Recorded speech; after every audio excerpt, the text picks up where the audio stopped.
This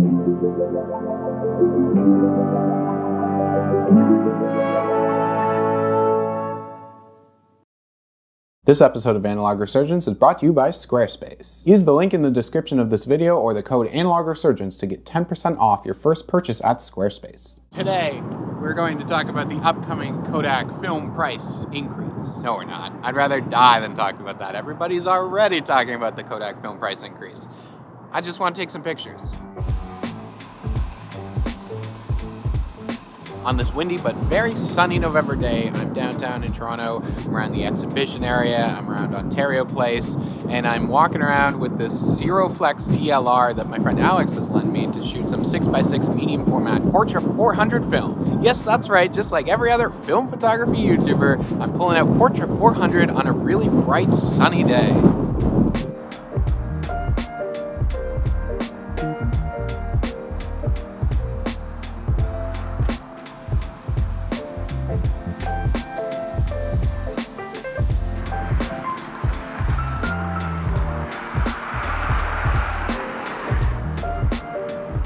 I don't shoot a lot of Portra 400. Everybody really loves it, and it's so popular, so sometimes it's too expensive and not really worth it.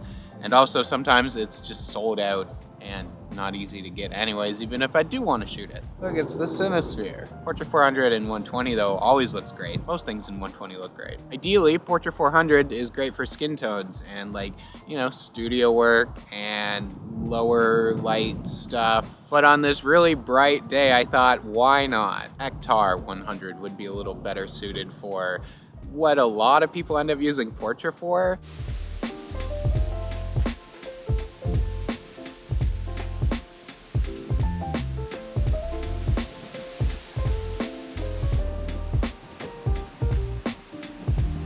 This is Ontario Place, and there's some stages and event spaces and the Cinesphere, which is the movie theater down here. But there also used to be a little amusement park area with some rides that still have some structures standing that are really cool to walk around and see.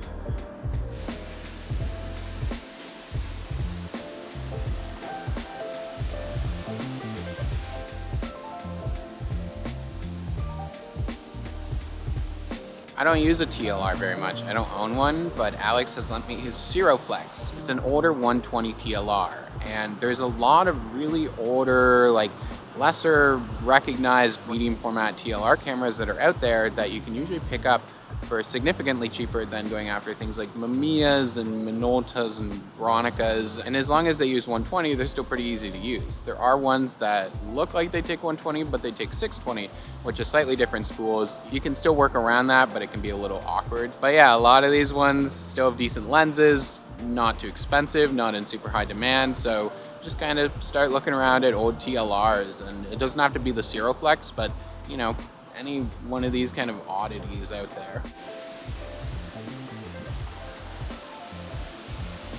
I'm still really deciding what I want from a medium format camera. There's so many that get a lot of attention on YouTube and on social media. I have the Mamiya Universal, which will shoot 6x9, and I can get some different backs and various lenses for it. It's really nice, but it's also cumbersome and it's not great for everything. 6x9 is also really expensive to shoot because that's only 8 shots per roll of 120.